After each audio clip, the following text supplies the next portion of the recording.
한국 사람들은 왜 노르웨이를 북유럽의 두바이라고 생각해요? 석유만 파면은 국민 통장에 돈이 꽂히고 길 가는 노르웨이 사람마다 집이 금거 하나씩 있고 스웨덴 사람들은 옆나라니까 그냥 넘어가서 돈 벌고 오면 된다고요? 그게 진짜 말도 안 되는 환상이에요. 그리고 제가 이 얘기를 그냥 인터넷에서 주워들은 말로 하는 게 아니에요. 저는 스웨덴 사람 있잖아요. 노르웨이 바로 옆에서 살았고 노르웨이 친구들을 진짜 많고 한국 살면서 이 말을 너무 많이 들었어요. 헨리야, 너 좋겠다. 스웨덴 사람 있잖아. 노르웨이 가면 됐잖아. 거기 석유 때문에 다 부자잖아. 아니에요. 그렇게 쉬었으면은 제가 지금 호주에서 일하고 있겠어요? 벌써 오슬로 근처 어딘가에서 그물에 든 커피잔 들고 살고 있겠죠. 며칠 전에 한국 친구랑 통화하다가 또 이런 얘기가 나와가지고 그 친구가 너무 당연하다는 듯이 말을 하더라고요. 야, 헨리야, 노르웨이 사람이 별로 없고 석유는 엄청 많고 그래서 국민들이 다 부자인 거 아니야? 그 순간 제가 웃었어요. 왜냐면 이게 한국에서 사람들이 믿는 북유럽의 환상의 핵심이거든요. 북유럽은 그냥 지도 위에 있는 작은 전국이고 세금 내면은 나라가 다 해주고 석유 있으면은 국민들이 다 부자 되고 일 조금만 해도 삶이 변해지고 사람들은 걱정 없이 카페에서 시나몬 롤 먹는다고 생각해요. 너무 예쁜 그림이죠. 문제는 그 그림 안에 실제 사람이 없어요. 실제 월세가 없고 실제 세금이 없고 실제 물가가 없고 실제 외로움이 없고 실제 노동이 없어요. 그냥 여행 브이로그 같은 북유럽만 남아있어요. 근데 나라라는 건 브이로그 배경이 아니잖아요. 사람이 거기에서 살아가는 겁니다. 노르웨이 석유가 있는 게 맞아요. 그걸 부정하는 게 아니에요. 여러분 오해하지 마세요. 근데 한국 사람들이 상상하는 방식으로 국민들이 그 돈을 직접 받는 게 아니에요. 노르웨이 정부가 석유 돈을 그냥 꺼내서 자, 여기 이번 달 용돈입니다 이렇게 나눠주는 나라가 아니거든요. 대부분은 국가 펀드처럼 관리되고 미래 세대까지 생각해서 묶어두는 돈이에요. 정부도 그 돈을 뭐 맘대로 쓰는 구조가 아니에요. 아주 제한적으로 쓰는 거예요. 그러니까 석유가 있다고 해서 노르웨이 사람들이 아침마다 일어나면은 뭐 침대 옆에 돈다발이 생기는 게 아니에요. 진짜 그렇게 생각하면은 너무 순진한 거예요. 한국에서 가끔 이 말을 들으면은 저는 이런 느낌이에요. 뭐 한국에 삼성 있으니까 한국 사람들은 다 재벌이겠네요. 뭐 말이 안 됐잖아요, 여러분. 그쵸? 아니면 삼성이 한국 회사라고 해서 모든 한국 사람들이 뭐 갤럭시 팔 때마다 통장에 돈 들어와요? 그것도 아니잖아요. 그런데 왜 노르웨이만 석유가 있다는 이유로 모든 국민이 석유 부자라고 생각해요? 이게 바로 서양 환장의 웃긴 부분이에요. 한국 사람들은 자기 나라에 대해서 엄청 현실적이에요. 집값, 월급, 세금, 취업, 경쟁, 노후 뭐 이런 거 다 계산해요. 근데 유럽 얘기만 나오면은 갑자기 동화책처럼 별자요. 뭐 북유럽은 복지가 좋대, 노르웨이는 정유가 많대, 스웨덴은 행복하대, 핀란드는 교육이 좋대. 그러면은 끝이에요. 그 뒤에 뭐가 있는지 잘 안 보이려고 해요. 제가 스웨덴, 미국, 한국, 호주에 살면서 느낀 게 있어요. 한국 사람들은 뭐 서양을 너무 자주 결과만 보고 판단해요. 과정은 안 봐요. 겉으로 보이는 복지, 깨끗한 거리, 높은 임금, 여유로운 이미지 이런 것만 보고 와, 헨리야 저기는 선진국이다 라고 해요. 근데 그걸 유지하기 위해서 사람들이 얼마나 많이 세금 냈는지, 얼마나 높은 물가가 버티는지, 얼마나 작은 사회적 규칙을 지키는지, 얼마나 느린 시스템을 참는지 이걸 잘 안 봐요. 노르웨이도 똑같아요. 돈을 많이 버는 것처럼 보여도 거기서는 살아보면은 돈이 그냥 버는 구조가 아니에요. 세금 무겁죠. 물가 높죠. 집값 부담 있죠. 서비스 비싸죠. 외식 한 번 하면은 한국처럼 그냥 간단히 먹자 이 느낌이 아니에요, 여러분. 간단히 먹었는데 지갑이 간단하지 않아요. 이게 현실이에요, 여러분. 그리고 한국 사람들이 자주 말하는 게 또 따로 있어요. 그럼 헨리야 석유회사 들어가면은 됐잖아. 오일리그 가면은 돈이 많이 벌잖아. 당연히 어떤 사람들은 많이 벌어요. 근데 그게 무슨 편의점 알바처럼 내일 바로 들어가서 일하는 거예요? 그 일은 위험하고 힘들고 전문 기술이 필요하고 경쟁도 있고 가족이랑 떨어져 지내는 경우도 진짜 많거든요. 그걸 그냥 석유 나라니까 가서 돈 벌면 되지 라고 말하면은 실제로 그 일을 하는 사람들이 인생을 너무 쉽게 보낸 것 같아요. 제가 봤을 때 뭐 한국에서 조선소 아니면 건설 현장, 공장, 항만 이런 곳에서 일하는 사람들은 보고 그럼 거기 돈 됐잖아, 그냥 하면 됐잖아 라고 말하면은 기분 좋겠어요? 아니잖아요. 그쵸 여러분? 힘든 일을 숫자로만 보면은 안 돼요. 특히 외국인이 가서 그 나라 언어도 제대로 못하고 시스템도 모르고 인맥도 없고 자격도 없는데 그냥 노르웨이니까 갑자기 부자가 된다?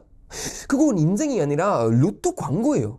제가 그 착각을 한국에서 너무 많이 들었어요. 술자리에서도 카페에서도 친구들이랑 밥 먹다가도 많이 들었어요. 북유럽은 좋잖아, 노르웨이는 진짜 돈 많잖아.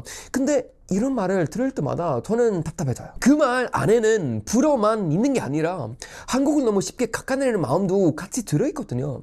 마치 한국을 죽어라 이래도 힘든 나라고 북유럽은 나라가 알아서 삶을 행복하게 만들어주는 나라처럼 말해요. 근데요, 세상에 그런 나라가 없거든요 여러분. 나라가 사람을 행복하게 만들어주는 게 아니라 시스템이 조금 더 낫거나 조금 덜 망가졌거나 특정 문제를 더 잘 관리하는 정도예요. 그걸 정국이라고 부르면 안 돼요. 이게 진짜 중요한 부분이에요 여러분. 노르웨이가 부자처럼 보이는 이유는 단순히 석유 때문만은 아니에요. 석유가 도움이 되는 거 맞죠. 그걸 부정하면은 바보예요. 근데 그 돈을 막 쓰지 않고 나라가 관리하고 제도도 어느 정도 지키고 사회가 그 구조를 받아들이고 행정이 완전히 무너지지 않았기 때문에 가능한 거예요. 그냥 땅 밑에서 기름 나온다고 나라가 잘 되는 거 아니에요. 어떤 나라는 석유가 있어도 부패하고 어떤 나라는 자원이 많아도 국민은 힘들고 어떤 나라는 돈이 있어도 시스템이 썩어요. 결국 중요한 건 자원이 아니라 그 자원을 다루는 방식이에요. 그리고 이게 한국이 진짜 배워야 할 부분이라고 생각합니다. 노르웨이 석유를 불화할 게 아니라 노르웨이가 그 돈을 당장 임기 얻으려고 다 써버리지 않은 구조를 봐야 해요. 그런데 한국에서 이 얘기를 하면은 사람들은 보통 재미없어해요. 그러면은 헨리야 그냥 석유 부자는 아니네. 네, 바로 그게 핵심이에요. 재미없는 부분이 진짜예요. 환장은 재밌고 현재는 복잡하죠. 근데 나라를 살리는 건 환장이 아니라 복잡한 현재를 견디는 힘이에요. 제가 노르웨이 친구들한테도 농담처럼 말한 적이 있어요. 야, 어떤 한국 사람들이 너희가 석유 때문에 다 엄청 부자인 줄 알아? 그러면은 대부분 그냥 웃어요. 왜냐면 그 사람들은 매일 아침 일어나서 와, 나는 석유 국가 국민이다 이런 생각하면서 살지 않거든요. 그냥 일어나서 출근하고 세금 내고 장 보고 월세 생각하고 겨울 길고 어둡고 두들떼고 주말에 쉬고 똑같이 살아요.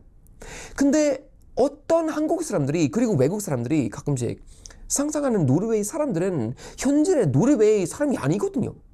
그건 그냥 외국인의 만든 북유럽 캐릭터예요. 하얀 눈, 따뜻한 조명, 높은 복지, 석유돈, 조용한 사람들, 행복한 국민들, 예쁘죠? 근데 사람은 캐릭터가 아니잖아요. 여기서는 제가 좀 세게 말할게요. 한국 사람들이 서양을 부러워할 때는 가장 위험한 순간은 서양의 결과만 가져오고 서양의 대가를 안 보이려고 할 때예요. 뭐 복지는 갖고 싶고 뭐 세금은 싫고 자유는 갖고 싶고 세금은 싫고 여유는 갖고 싶고 근데 누린 행정은 싫고 높은 임금은 갖고 싶고 근데 높은 물가가 싫고 북유럽 이미지는 갖고 싶은데 북유럽의 차가운 개인주의는 싫고 그럼 그건 모델이 아니에요. 그건 쇼핑이에요. 좋아 보이는 것만 자막구니에 담는 거예요. 근데 나라는 그렇게 운영이 안 돼요.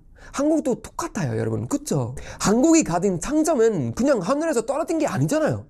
빠른 병원, 늦은 밤에도 돌아가는 도시, 편의점 배달, 대중교통, 사람들이 서로 눈치 보고 손 넘지 않으려고 하는 문화, 길거리에서 어느 정도 질서를 지키는 분위기, 이것도 다 대가가 있어요. 압박이 있고 피곤함이 있고 경쟁이 있고 남의 시선도 있고 빠른 속도 때문에 사람이 지치는 면도 있어요. 근데 한국 사람들은 자기 나라의 대가를 너무 잘 알고 장점은 너무 쉽게 잊어요.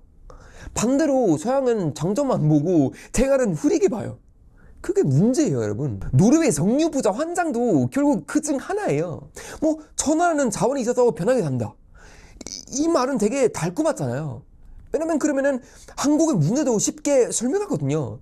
우리는 자원이 없어서 힘들다. 쟤네들은 운이 있어서 잘 산다. 근데 그렇게 말하면은 한국이 실제로 해낸 것들은 전부 작아져요. 한국은 적이 없이 여기까지 왔잖아요. 전쟁 후에 자원도 거의 없이 땅도 좁고 주변 환경도 쉽지 않은데 사람들이 미친 듯이 일하고 배우고 버티고 사오고 나라를 끌려 올렸잖아요. 그걸 왜 자꾸 남의 나라 석유 앞에서 작게 만들어요? 저는 그게 너무 이상하거든요. 한국 사람들이 노르웨이를 부러워하는 건 이해해요. 뭐 깨끗해 보이고 조용해 보이고 안정적으로 보이고 복지도 있어 보이고 돈도 있어 보이니까요. 근데 부러워하려면은 정확하게 부러워해야 되거든요. 뭐 성능이가 있어서 좋겠다 그런 거 아니라 그 돈을 함부로 안 쓰는 구조가 있거나 사람이 적어서 변하겠다 가 아니라 작은 사회가 유지되려면은 신뢰와 규칙이 필요하구나. 북유럽은 다 행복하겠다 가 아니라 저 사람들은 다른 방식으로 비용을 지르고 있구나. 이렇게 봐야 해요, 여러분. 안 그러면 한국은 계속 남의 나라 포스터만 보고 자기 나라 현지는 미워하게 돼요. 저는 그게 진짜 싫거든요. 한국이 완벽하다는 말이 아니라 여러분 오해하지 마세요. 한국도 고칠 게 진짜 많아요. 너무 많아요. 근데 외국을 똑바로 보지 못하면은 한국도 똑바로 고칠 수 없어요. 없는 천국을 따라가려고 하면은 있는 장점까지 잃어버리게 돼요. 노르웨이는 정유 때문에 모든 국민이 부자인 나라가 아니거든요, 여러분. 스웨덴 사람이라고 노르웨이 가서 바로 인생은 역전하는 것도 아니에요. 북유럽은 동화책도 아니고 유럽은 자동 행복기기도 아니고 복지는 공짜 선물은 아니에요. 누군가는 돈을 내고 누군가는 참아야 하고 누군가는 규칙을 지켜야 하고 누군가는 욕을 먹어도 미래를 위해 돈을 묶어둬야 해요. 그게 현실이에요. 그러니까 한국 사람들이 노르웨이를 부러워할 수 있어요. 근데 적어도 거짓말을 부러워하지 마세요. 석유가 국민을 부자로 만드는 게 아니라 그 석유를 함부로 못 쓰게 만드는 시스템이 나라를 지킨 거예요. 그리고 한국이 진짜 봐야 하는 것도 바로 그거예요. 남의 나라 기름이 아니라 그 나라의 자기 욕심을 어떻게 묶어놨는지. 그걸 못 보고 계속 노르웨이는 정유 있어서 좋겠다 만 말하면은 평생 남의 나라 환장만 보다가 자기 나라가 가진 진짜 힘은 못 봅니다. 북유럽은 정복이 아니거든요, 여러분. 그냥 현재를 조금 덜 망치려고 오래 버틴 나라예요. 그리고 그 차이를 모르면은 한국은 또 서양 판타지 하나에 자기 현재를 팔아넘기게 될 겁니다.